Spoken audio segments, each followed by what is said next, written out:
بسم الله الرحمن الرحيم يا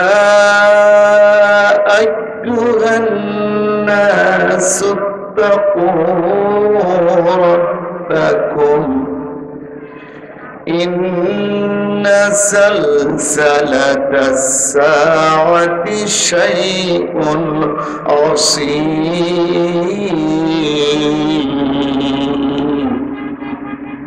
صدقت يا رب العالمين إن الله وملائكته يصلون على النبي يا أيها الذين آمنوا صلوا عليه وسلموا تسليما اللهم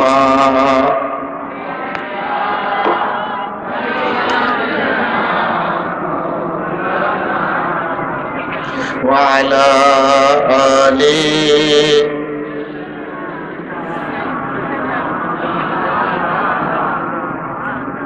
সকলে বলছি সাল্লাল্লাহু আলাইহি ওয়াসাল্লাম। মহান রবের দরবারে কালিমাতুশ শুকর আদায় করছি যে মহান রব আমাদেরকে তার এই পবিত্র জান্নাতের বাগানে আসার তৌফিক দান করেছেন।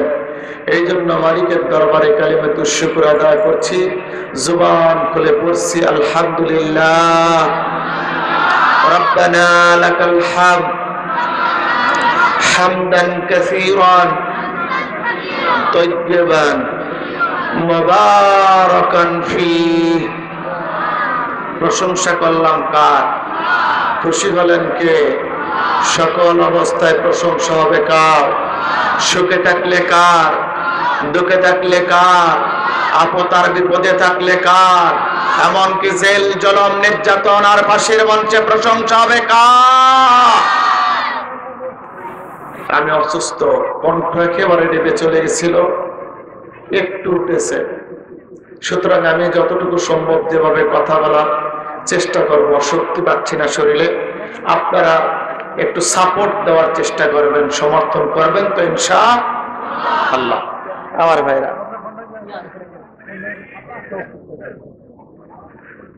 বাংলাদেশের স্বাধীনতা সার্বভৌমত্বের অত্যন্ত প্রহরী ইসলাম দেশ, মানবতা মুক্তির সমন্বয় করে গঠিত আমার সোনার বাংলাদেশ। এই বাংলাদেশের গুরুত্বপূর্ণ একটি জেলা, কক্সবাজার জেলার রামু থানার অন্তর্গত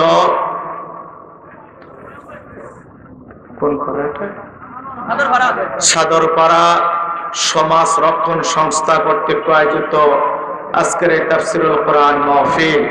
এই তাফসিরুল কোরআন মাহফিলের সম্মানিত সভাপতি মাওলানা মোহাম্মদ শফি, বারাকাল্লাহু ফি হায়াতি আতালাল্লাহু ফি উমরিহি, বলুন আমিন। আজকের এই তাফসিরুল কোরআন মাহফিলের সম্মানিত প্রধান অতিথি জনাব মুজিবুর রহমান সাহেব, সাধারণ সম্পাদক বাংলাদেশ আওয়ামী লীগ কক্সবাজার জেলা শাখা, হাদাহুল্লাহু ফি হিদায়াতাল ইসলাম। চিৎকার দিয়ে বলুন আমিন। বিশেষ করে আমার পূর্বে ওয়াজ করে ধন্য করেছেন সৈয়দ মোহাম্মদ হেলাল উদ্দিন, মাওলানা তারেক বিন হাসান এবং ডক্টর তোহা বিন জহুরুল ইসলাম। আল্লাহ পাক যেন এই কণ্ঠগুলোকে কোরআনের জন্য, ইসলামের জন্য, দ্বীনের জন্য আল্লাহ কবুল করে নেন, বলুন আমিন। কণ্ঠের ভিতরে আল্লাহ পাক যেন মধুমাখা কথা সেট করে দেন, বলুন আমিন। আর সর্বশেষ কথা বলবেন তরুণদের আইডল, যুবকদের আইডল, সারা বাংলাদেশে অসংখ্য গণিত যুবকদের মাথার মুকুট, আমাদের প্রিয় বক্তা আল্লামা সাদিকুর রহমান আল আজহারি। আল্লাহ পাক যেন হুজুরের নেক হায়াত বাড়ায় দেয়, বলুন আমিন। সহ দূর দূরান্ত থেকে আগত আল কোরআনের জিন্দা সৈনিক, ইসলাম প্রিয় তৌহিদি জনতা, আমরা বিনয় আর শুকরগুজার হচ্ছে মহান মনিবের দরবারে ওই আল্লাহকে খুশি করার জন্য পড়ছি আলহামদুলিল্লাহ। আপনারা কেমন আছেন? শুনতে এসেছেন কি? জোরে বলুন। আল্লাহর কোরআন, আর কোরআন দিয়েছেন কে? জোরে বলুন কে? আল্লাহ দিয়েছেন। সেই মালিকের দরবারে আমরা শুকরিয়া আদায় করছি যে মহান রব আমাকে আপনাকে আসার তৌফিক দান করেছেন। আবারও প্রাণ খুলে বলছি আলহামদুলিল্লাহ। শুকরিয়া আদায় করলে নিয়ামত বাড়া দেয় কে? আল্লাহ রাব্বুল আলামিন বললেন, লা ইন শাকারতুম লাযিদান্নাকুম ওয়া লা ইন কাফারতুম ইন্না আযাবি লাশাদীদ। আল্লাহ রাব্বুল আলামিন বললেন, গোলাম যদি আমার শুকরিয়া আদায় করো, আমার কৃতজ্ঞতা পোষণ করো, আমি আল্লাহ রাব্বুল আলামিন বললাম লাযিদান্নাকুম, আমি নিয়ামত বাড়ায় দেব। নিয়ামত যিনি বাড়ায় দিবেন তিনি কে? আর যদি তোমরা কুফরি করো আমি আল্লাহ পাক শাস্তি দিব। তার মানে মুসলমান হবে যারা, মুসলমান ইমানদার যাবে করবে যারা, তারা সর্ব অবস্থায় আল্লাহর শুকরিয়া আদায় করবে, তারা ঠিক কিনা? সুতরাং মুসলমান বাংলাদেশের পরিস্থিতি থেকে টেকনাফ থেকে তেতুলিয়া, রূপসা থেকে পাথরিয়া, সুন্দরবন থেকে বান্দরবন পর্যন্ত কোনটাকা কিরণ মেঘাচ্ছন্ন পরিবেশ দেখে ভয় পাওয়ার দরকার নাই। ও মুসলমান, জেল জুলুম নির্যাতন অপেক্ষা করে যতই জুলুম আর নির্যাতন করুক, সর্ব অবস্থায় আমরা মালিকের শুকরিয়া আদায় করতে চাই, ঠিক কিনা?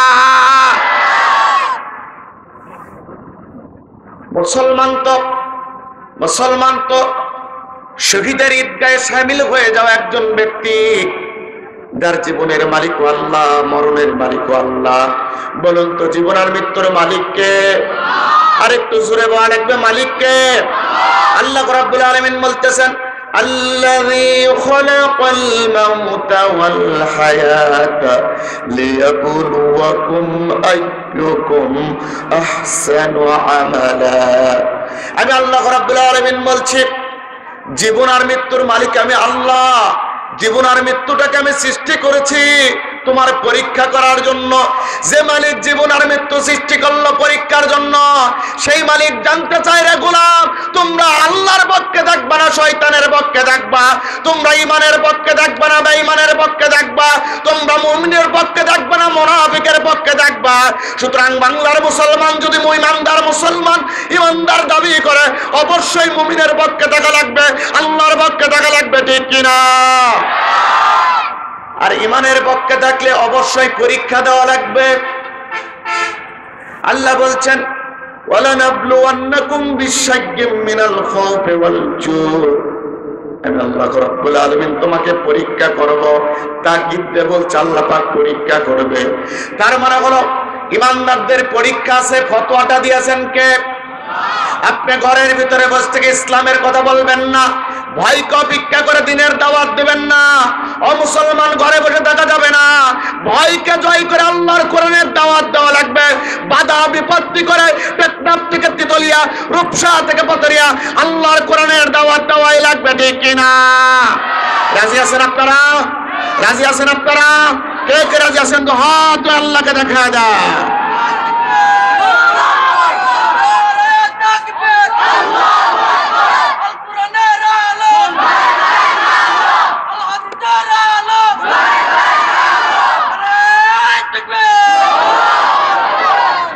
আল্লাহ রাব্বুল আলামিন জানায় দিচ্ছে, গোলাম শোনো, চারটি জিনিস যদি দুনিয়ার জিন্দেগি চিরস্থায়ী নয়, অস্থায়ী একটা জিন্দেগি পাড়ি দিয়ে স্থায়ী একটা জিন্দেগিতে যেতে হবে।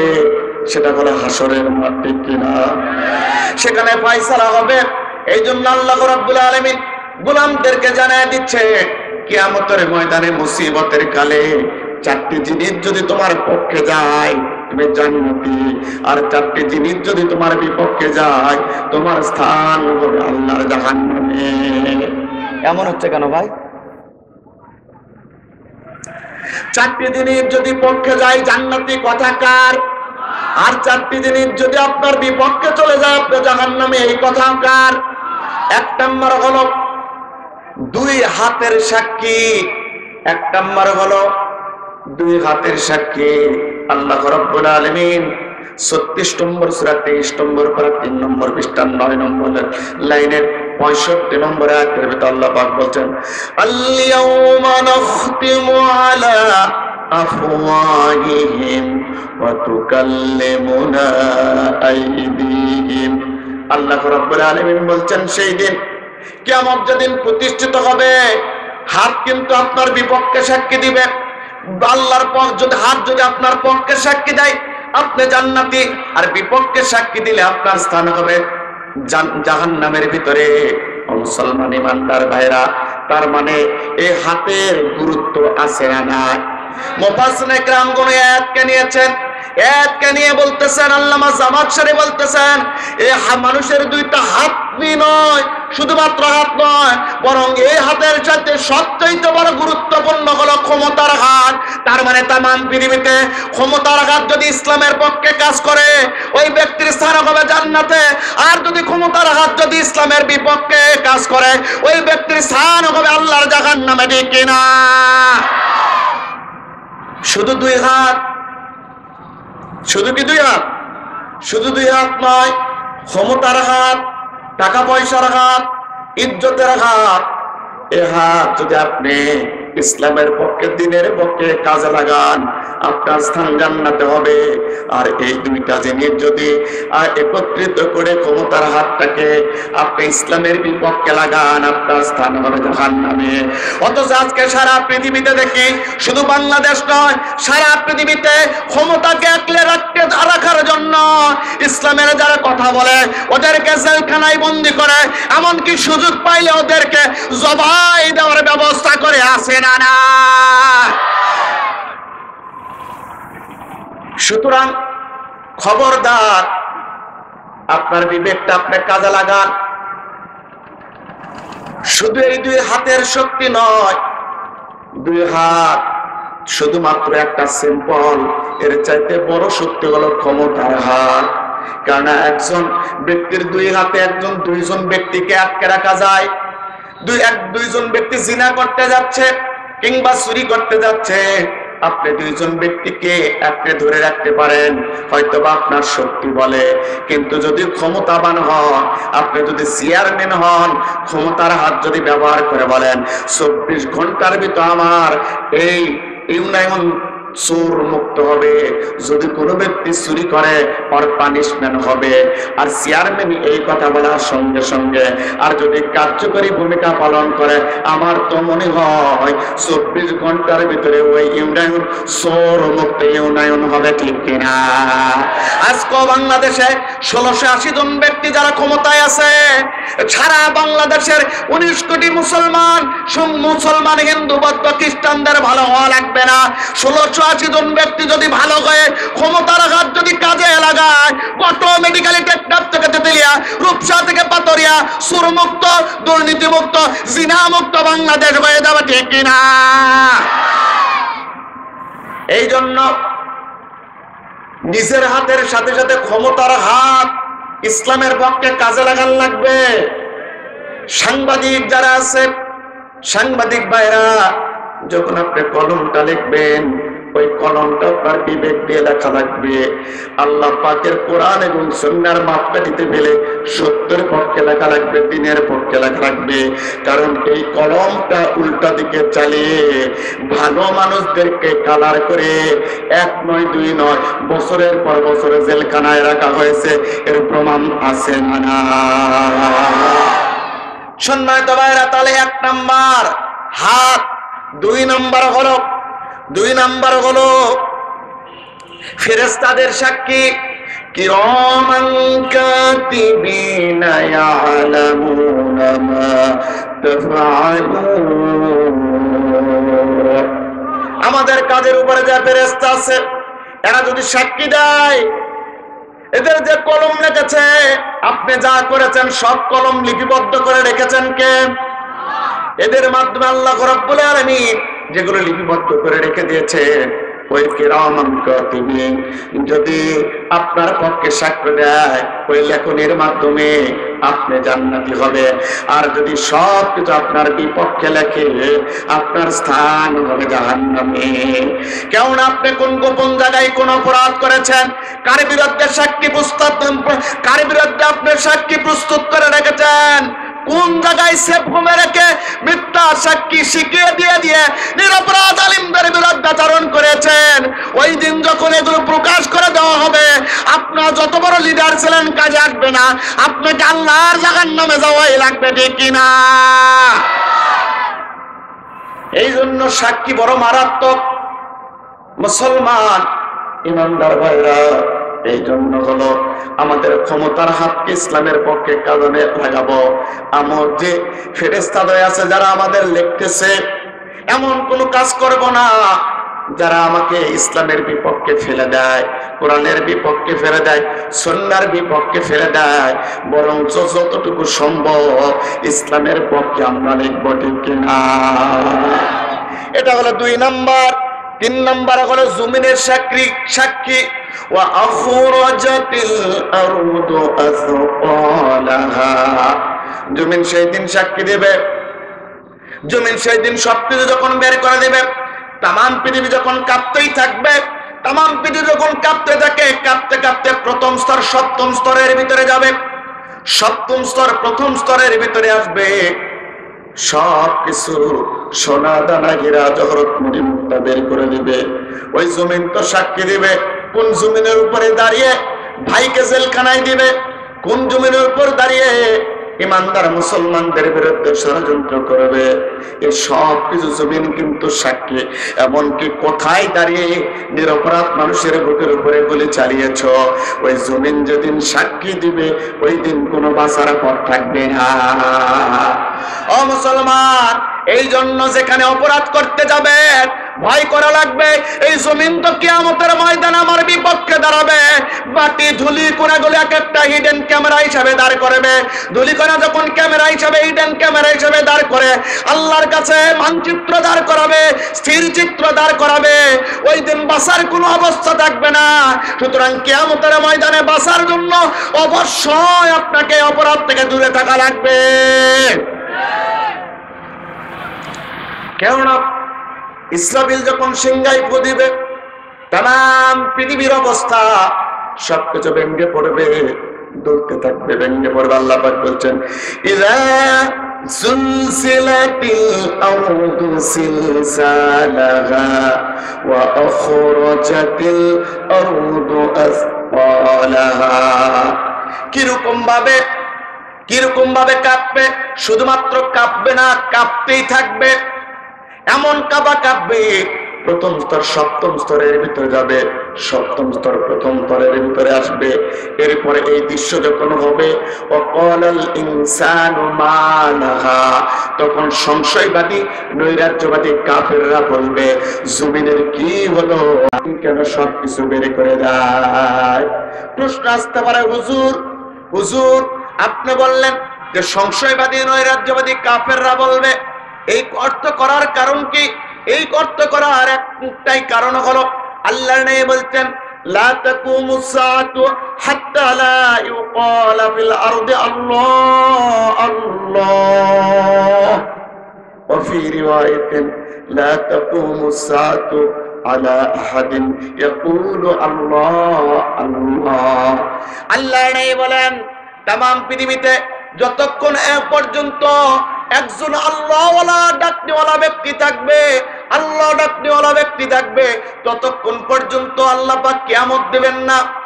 তার মানে তামাম পৃথিবী থেকে যখন আল্লাহ বলনেওয়ালা ব্যক্তি বিদায় নেবে তখন কিয়ামত দিবে। আল্লাহ বলনেওয়ালা ব্যক্তি যখন দুনিয়া থেকে বিদায় নেবে, একটা ইমানদার মুসলমান থাকবে না, যা থাকবে সব সংশয়বাদী নৈরাজ্যবাদী কাফের ছাড়া আর কেউ নাই। সুতরাং আয়াতের অর্থ হলো, সংশয়বাদী নৈরাজ্যবাদী কাফের সেদিন বলবে, জমিনের কি হলো, জমিন কেন সবকিছু বের করে দেয়, ঠিক কিনা? কেননা সেই দিন তো কোনো প্রকার ইমানদার থাকবে না। আল্লাহওয়ালা ব্যক্তি থাকলে তো আল্লাহ কিয়ামত দিতেন না। যা থাকবে সব কিছু নিকৃষ্ট ব্যক্তি, ইমানওয়ালা নয়, ইমানদার নয়, বেঈমান কাফের। সুতরাং তাদের উপর কিয়ামত যখন আল্লাহ রাব্বুল আলামিন প্রতিষ্ঠা করবেন, ওই ব্যক্তিগুলো সব তো মরে সারকার হয়ে যাবে। সারকার হয়ে যাওয়ার পর সব ব্যক্তি আল্লাহ পাক জমিনের উপরে এই তামাম পৃথিবী থেকে 13 লক্ষ গুণ বড় সূর্য তামাম পৃথিবী এর উপরে ভেঙে পড়বে। 13 লক্ষ পৃথিবী এক জায়গায় একত্রিত করে যদি সূর্যের ভিতরে ঢুকিয়ে দেওয়া হয়, সূর্য অনায়াসে গিলে ফেলবে। চন্দ্র, সূর্য, নক্ষত্র, গ্রহাণুপুঞ্জ, নীহারিকা, ধূমকেতু, galaxy, milky way, black hole, এ সব কিছু জমিনের উপরে ভেঙে পড়বে। যখন তামাম পৃথিবী থেকে বড় 13 লক্ষ গুণ সূর্য তামাম পৃথিবীর উপরে ভেঙে পড়বে, জমিনের উপরে ভেঙে পড়বে, এই জমিন আর সাধারণ মাটি থাকবে না, এটা তামাতে পরিণত হয়ে যাবে।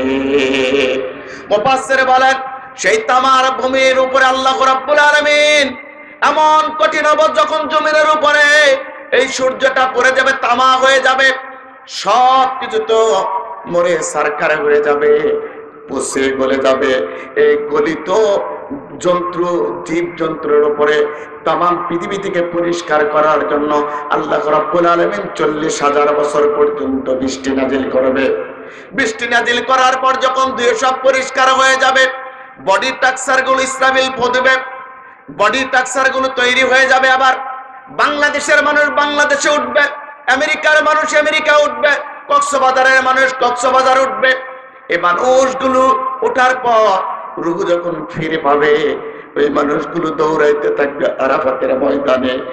অনেক বড় ঘটনা সংক্ষিপ্ত করতেছি আমার ভাইয়েরা।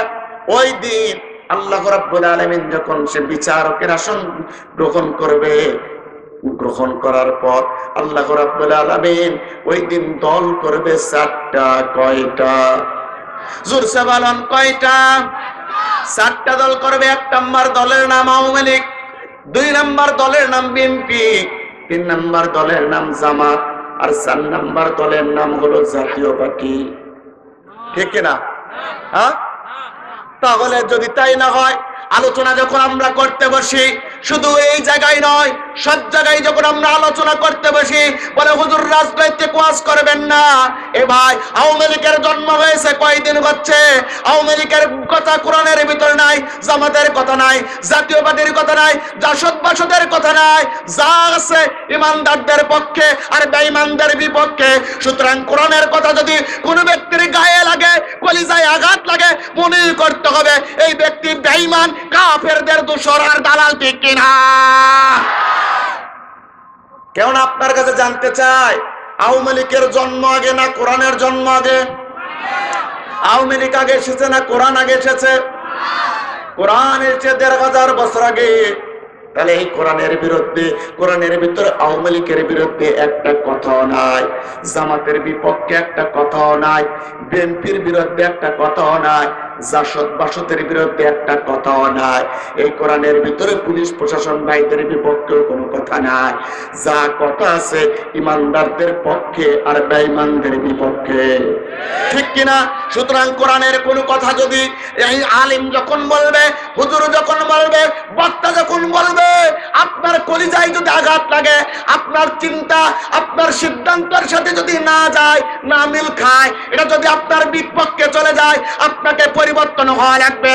আর যদি পরিবর্তন না হয়, মনে করবেন মুনাফিক আর বেঈমানদের সব আলামত আপনার ভিতরে আছে। ঠিক কিনা? এটা পরিবর্তন করা লাগবে।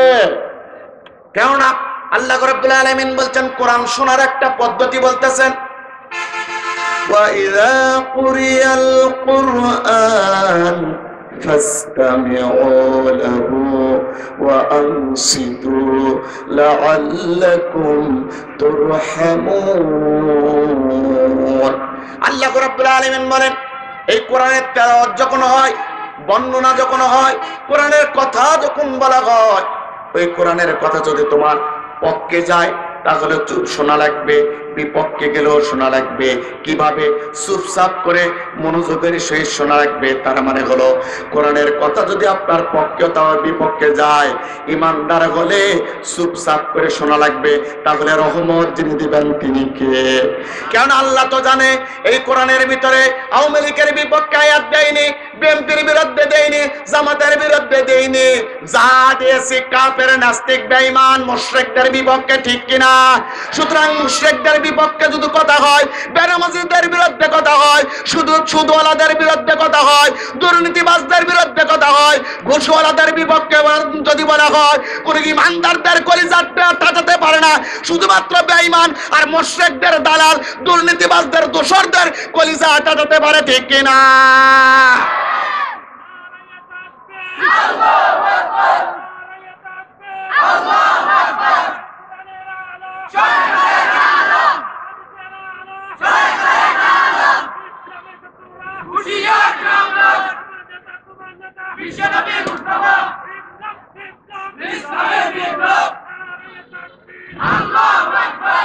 সম্মানিত ভাইয়েরা,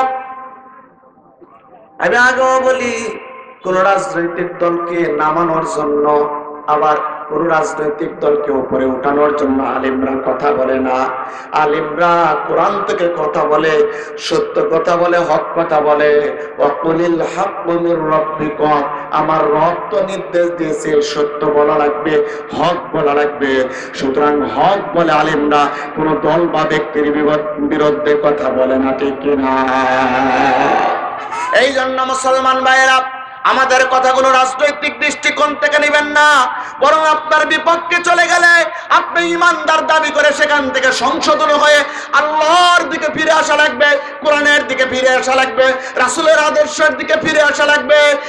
যদি ফিরে আসেন, মুমিন হিসাবে গ্রহণ করে নেবেন তিনি কে। কেননা ইমানদারদের সামনে যখন আল্লাহর কথা বলা হয়, ইমানি শক্তি বেড়ে যায়। যাদাতুহুম ঈমানা ওয়া আলা রাব্বিহিম ইয়াতাওয়াক্কালুন। ইমানদারদের সামনে আল্লাহর কোরআনের তেলাওয়াত করলে ওই ইমানদারদের শরীরে ঈমানি শক্তি বৃদ্ধি পায়। ঈমানি শক্তি কখনো কমানোর কথা নয়। সুতরাং আপনি যদি মনে করেন আপনার আঘাত লাগতেছে, মনে করতে হবে আপনার ঈমানের ভিতরে দুর্বলতা আছে, পরিবর্তন হয়ে ঈমানদার হওয়া লাগবে, ঠিক কিনা? আল্লাহ রাব্বুল আলামিন যখন বিচারকের আসনে বসবে, দল করবে চারটা। কয়টা? জোরসে বলুন, কয়টা? এক নাম্বার দল